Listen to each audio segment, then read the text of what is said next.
All right, yo, we are on the tragedy of Macbeth, Act 3. Act 3, Scene 1, enter Banquo. Banquo, thou hast it now, King Cotter Glamis, all as the weird women promised, and I fear thou playedst most foully for it. Yet it was said it should not stand in thy posterity, but that myself should be the root and father of many kings. If there come truth from them, as upon thee, Macbeth, their speeches shine. Why by the verities on thee made good? Why by the verities on thee made good may they not be my oracles as well, and set me up in hope? But hush no more. Senate sounded. Enter Macbeth as king, Lady Macbeth, Lennox, Ross, lords in attendance. Macbeth, here's our chief guest, Lady Macbeth. If he had been forgotten, it had been as a gap in our great feast, and all thing unbecoming. Macbeth, tonight we hold a solemn supper, sir, and I'll request your presence. Banquo, let your highness command upon thee, to the which my duties are with a most indissoluble tie forever knit. Macbeth, ride you this afternoon? Banquo, aye, my good lord. Macbeth, we should have else desired your good advice, which still hath been both grave and prosperous in this day's council, but we'll take tomorrow. Is it far you ride? Banquo, as far, my lord, as will fill up the time twixt this and supper. Go not my horse the better, I must become a borrower of the night for a dark hour or twain. Macbeth, fail not our feast. Banquo, my lord, I will not. Macbeth, we hear our bloody cousins are bestowed in England and in Ireland, not confessing their cruel parricide, filling their hearers with strange invention. But of that tomorrow, when therewithal we shall have cause of state craving us jointly. Hie you to horse, H-I-E, hie you to horse, adieu, till you return at night. Goes Fleance with you? Banquo, aye, my good lord, our time does call upon's. Macbeth, I wish your horses swift and sure of foot, and so I do commend you to their backs. Farewell. Banquo exits. Still Macbeth, let every man be master of his time till 7 at night, to make society the sweeter welcome. We will keep ourselves till supper time alone. While then, God be with you. Lords, and all but Macbeth and a servant exit. Sirrah, a word with you. Attend those men, our pleasure. Servant, they are, my lord, without the palace gate. Macbeth, bring them before us. Servant exits. To be thus is nothing, but to be safely thus. Our fears in Banquo stick deep, and in his royalty of nature reigns that which would be feared. 'Tis much he dares, and to that dawns his temper of his mind. He hath the wisdom that doth guide his valor to act in safety. There is none but he whose being I do fear, and under him my genius is rebuked, as it is said, Mark Antony's was by Caesar. He chid the sisters when first they put the name of king upon me, and bade them speak to him. Then prophet-like they hailed him father to a line of kings. Upon my head they placed a fruitless crown, and put a barren scepter in my grip, thence to be wrenched with an unlineal hand, no son of mine succeeding. If it be so, for Banquo issue have I filed my mind. For them the gracious Duncan have I murdered, put rancors in the vessel of my peace, only for them and mine eternal jewel given to the common enemy of man, to make them kings, the seeds of Banquo kings. Rather than so, come fate into the list, and champion me to the utterance. Who's there? Enter servant and 2 murderers. To the servant,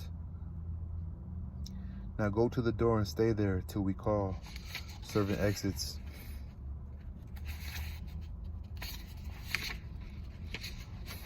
So hold on, yeah, that's why he's scared, because everything the witches said, the weird sisters, about Banquo's kids having a lineage of kings, but that Macbeth was going to become king right away. So he's scared of Banquo, because Banquo knows the truth of what he heard too. So he's like, what's going to happen? Like, Macbeth, why aren't his kids going to be king, you know? Was it not yesterday we spoke together? Murderers. It was, so please, your highness. Oh, murderers. Okay. Was it not yesterday we spoke together, and now the murderers are speaking? It was, so please, your highness. Macbeth. Well then, now, have you considered of my speeches? Know that it was he in the times past which held you so under fortune, which you thought had been our innocent self. This I made good to you in our last conference, passed in probation with you, how you were borne in hand, how crossed the instruments who wrought with them, and all things else that might to have a soul, and to a notion crazed, say thus did Banquo. First murderer, you made it known to us, Macbeth. I did so and went further, which is now our point of second meeting. Do you find your patience so predominant in your nature that you can let this go? Are you so gospel to pray for this good man and for his issue, whose heavy hand hath bowed you to the grave and beggared yours forever? First murderer, we are men, my liege. Macbeth, I, in the catalogue you go for men, as hounds and greyhounds, mongrels, spaniels, curs, shows, water rugs, and demi-wolves are clept, all by the name of dogs. The valued file distinguishes the swift, the slow, the subtle, the housekeeper, the hunter, every one according to the gift which bounteous nature hath in him closed, whereby he does receive particular addition from the bill that writes them all alike, and so of men. Now if ye have a station in the file, not I the worst rank of manhood say it, and I will put that business in your bosoms whose execution takes your enemy off, grapples you to the heart and love of us, who wear our who wear our health but sickly in his life, which in his death were perfect.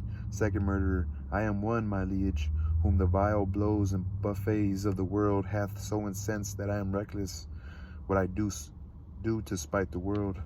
First murderer, and I another, so weary with disasters, tug with fortune, that I would set my life on any chance to mend it or be rid on it. Macbeth, both of you know Banquo was your enemy. Both of you know Banquo was your enemy. Murderers, true, my lord. Macbeth, so is he mine, and in such bloody distance that every minute of his being thrusts against my nearest of life, and though I could with barefaced power sweep him from my sight and bid my will avouch it, yet I must not, for certain friends that are both his and mine, whose loves I may not drop, bewail his fall, who I myself struck down. And thence it is that I to your assistance do make love, masking the business from the common eye, for sundry weighty reasons. Second murderer, we shall, my lord, perform what you command us. First murderer, though our lives, the first murderer, though our lives, and then Macbeth cuts him off, your spirits shine through you. Within this hour at most, I will advise you where to plant yourselves, acquaint you with the perfect spy of the time, the moment on it, for it must be done tonight. And something from the palace always thought that I require clearness, and with him to leave no rubs nor blotches in the work. Fleance his son that keeps his company, or the Fleance his son that keeps him company, whose absence is no less material to me than is his father's, must embrace the fate of that dark hour. Resolve yourselves apart. I'll come to you anon. I'll come to you anon, A-N-O-N, anonymously. Murderers, we are resolved, my lord. So we're saying you got to kill the son too. Macbeth, I'll call upon you straight. Abide within. Murderers exit. It is concluded, Banquo, thy soul's flight. If it find heaven, must find it out tonight. He exits. That's the end of Act 3, Scene 1. So Macbeth is doing some snaky shit, man. He's gonna backstab Banquo. It's like his main dude. Peace, y'all.